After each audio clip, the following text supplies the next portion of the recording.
K3-nya ada 3 inti poin yang harus kita ketahui. Ya, apapun makanannya, minumannya adalah apa minuman? Terbawa sama iklan. Apapun makanannya, minumannya air putih. Ya. Sebelum lanjut videonya, silakan subscribe dulu dong.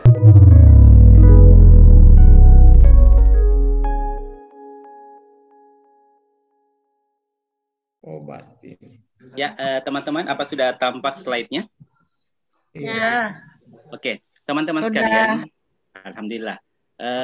Pertama-tama puji dan syukur kita panjatkan kehadirat Allah Subhanahu wa taala, Tuhan Yang Maha Esa, karena alhamdulillah pada sore ini Allah masih mempertemukan kita dalam kegiatan pelatihan TOT K3 Fasiankes. Ya, meskipun sore, saya harap teman-teman tetap semangat. Tetap semangat ya teman-teman ya. Masih? Masih. Insyaallah. Dok, siap dok. Semangat. Alhamdulillah. Salam kenal teman-teman. Ini di daerah mana saja nih teman-teman ya? Maluku Jawa Utara. Timur. Jatim. Oh, Masya Allah sampai ke... Ternate dok, Ternate. Oh, Jawa. Tim. Di sini kelihatan masih cantik-cantik semua, masih gagah-gagah, Masya Allah. Masya Allah. Alhamdulillah. Oke, Bapak Ibu sekalian, suatu kebanggaan bagi saya, Dr. Abbas, bisa tampil, bisa sharing pengalaman, sharing informasi mengenai K3 ini ya, terkait masalah promotif preventif di hadapan orang-orang hebat, Bapak-Bapak Ibu semua yang insya Allah akan berkecimpung di bagian K3 ya. Hanya orang-orang yang saya pikir yang digerakkan oleh hatinya. Banyak teman-teman yang mau ikut pelatihan seperti ini tetapi belum diberikan kesempatan oleh Allah. Jadi teman-teman yang ada saat ini kita patut bersyukur. Kita adalah orang-orang yang terpilih, kita adalah orang-orang pilihan. Ini adalah amanah yang ada di tangan kita, marilah kita gunakan sebaik-baiknya. Mohon izin memperkenalkan diri. Saya Dr. Abbas, sehari-harinya tugas di Kantor Kesehatan Pelabuhan Kelas 1 Makassar. Selain sebagai Kepala Instalasi Diklat dan Kepala Unit K3, alhamdulillah sebagai dosen luar biasa juga di Fakultas Kedokteran Unhas, UMI, Fakultas Kedokteran Universitas Boswa sebagai dokter pembimbing klinik. Alhamdulillah juga di Fakultas Kedokteran dan Ilmu Kesehatan Universitas Islam Alauddin Makassar.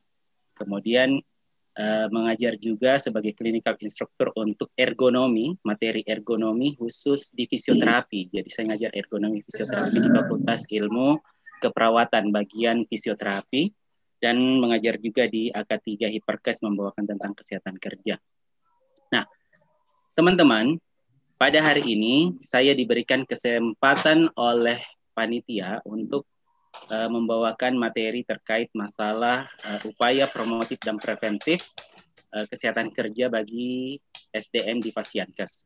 Jadi yang menjadi tujuan umum kita, teman-teman sekalian, bahwa yang menjadi tujuan umum kita adalah teman-teman diharapkan mampu melaksanakan upaya promotif dan preventif. Ya, ini tujuan umumnya. Adapun tujuan khususnya, kalau kita lihat, nanti kan teman-teman akan menjadi trainer nih. Jadi ada tujuan khususnya, ada 4 poin utama yang nanti teman-teman akan sampaikan pada saat memberikan pelatihan.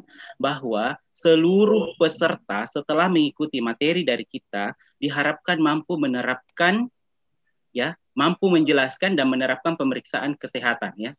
Dalam hal ini adalah kesehatan berkala. Nanti saya jelaskan seperti apa sih itu kesehatan berkala. Kemudian diharapkan teman-teman juga diharapkan bisa memberikan penjelasan terkait pemberian imunisasi. Bagaimana sih kewaspadaan standar?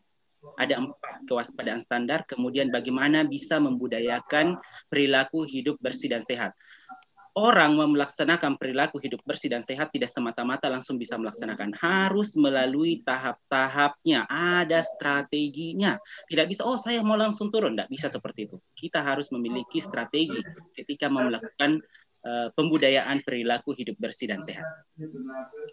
Untuk afirmasi kita pada sore ini, teman-teman, bahwa menjadi orang K3 itu tidaklah mudah. Ya, dan memberikan promotif di depan teman-teman pekerja di fasilitas kesehatan ataukah di tempat kerja, apalagi kita tidak terbiasa, itu merasa agak, kita berpikir tidak mungkin nih, agak susah karena kita kurang percaya diri, jarang tampil di depan orang. Itu karena semata-mata teman-teman Salah satunya disebabkan karena kita tidak terbiasa. Afirmasi kita, biasakanlah karena Allah bisa, karena biasa. Yang kata-kata impossible tadi, buang kata-kata in-nya, jadikan dia menjadi possible. Kaki Anda ketika tidak berani dilangkahkan ke depan, maka yakin tidak akan sampai di tujuan. Jadi ketika teman-teman mau mencapai tujuan, langkahkanlah kaki pelan-pelan, pelan-pelan sampai akhirnya kita bisa melompat. Saya yakin impossible bisa berubah menjadi possible. Teman-teman yang tadinya tidak tahu tentang K3 Fasiankes, saya yakin dan percaya insya Allah selesai pelatihan ini teman-teman bisa mengetahui tentang K3 Fasiankes. Semangat! Bisa. Bisa ya? Bisa. Oke, bisa. Nah, teman-teman pasti sering mendengar kata-kata K3. K3 itu ada yang mengatakan kesehatan dan keselamatan kerja. Ada juga yang mengatakan keselamatan dan kesehatan kerja. Tahu teman-teman, di luar sana banyak macam K3-nya. Ada K3 yang saat ini kita pelajari adalah K3 Fasiankes. Ada K3 di luar sana yang mengatakan K3 industri, K3 perkantoran. Banyak macam K3. Tetapi apapun jenis K3-nya, ada 3 inti poin yang harus kita ketahui. Ya. Apapun makanannya, minumannya adalah apa minuman? Terbawa sama iklan. Apapun makanannya, minumannya air putih, ya. Oke, teman-teman. Konsep awal yang mau saya perkenalkan sebagai orang K3, inilah konsep awal teman-teman. Apapun jenis K3-nya yang harus dikuasai. Yang pertama adalah konsep Gordon dan Larich yang biasa disebut dengan nama trias epidemiologi, yang mengatakan bahwa penyakit itu bisa terjadi karena adanya 3 hal. Ya. Penyakit bisa terjadi karena adanya 3 hal. Yang pertama adanya agent, yang kedua karena adanya manusianya atau hostnya, yang ketiga karena adanya lingkungannya. Menurut Gordon, menurut Larich, bahwa penyakit tidak akan terjadi tanpa adanya 3 poin ini. Saya ambil contoh, misalnya penyakit demam berdarah. Boleh tahu teman-teman, penyakit demam berdarah agennya apa? Ayo. Nyamuk malaria. Nyamuk. Ada lagi? Ayo teman-teman, apa lagi? Virus, betul. Agent ini, agent untuk DBD kita sebutnya sebagai virus dengue, ya, virus dengue. Ditularkannya melalui tadi yang teman-teman sebutkan, nyamuk. Jadi itu disebut dengan nama vektor atau reservoir, ya, vektor atau reservoir. Nah, di suatu tempat yakin tidak akan pernah terjadi DBD meskipun ada virus, tetapi tidak ada orangnya. Bagaimana caranya? Siapa yang mau kena virus DBD dan tidak ada orangnya? Jadi syarat terjadinya penyakit itu kalau ada orangnya di situ. Nah sekarang ada virusnya, ada hostnya, ada manusianya. Tetapi kalau lingkungannya tidak mendukung untuk pertumbuhan nyamuknya misalnya, nyamuk Aedes aegypti-nya, maka juga tidak akan bisa menularkan. Biar ada virus, biar ada manusia, siapa yang mau menggigit manusia? Nggak ada. Jadi ingat, ini menurut konsep Gordon dan masih digunakan sampai saat sekarang bahwa penyakit hanya bisa terjadi karena 3 hal. Karena adanya agent, karena adanya host, dan karena adanya lingkungan. Oke, teman-teman sekalian, Dr. Abbas biasanya ketika membawakan materi atau sharing pengalaman, tipenya menganut konsep dari Edgar Dale. Edgar Dale mengatakan bahwa semakin banyak indera yang kita gunakan, semakin banyak ilmu yang akan kita serap. Seperti saat ini, teman-teman mendengarkan saya, suara saya yang seksi, melihat wajah saya yang alhamdulillah gagah. Astagfirullah, astagfirullah. Kemudian melihat layar juga yang ada di depan teman-teman semua, ya. Kemudian teman-teman sambil menulis kinestatis itu lebih bagus lagi.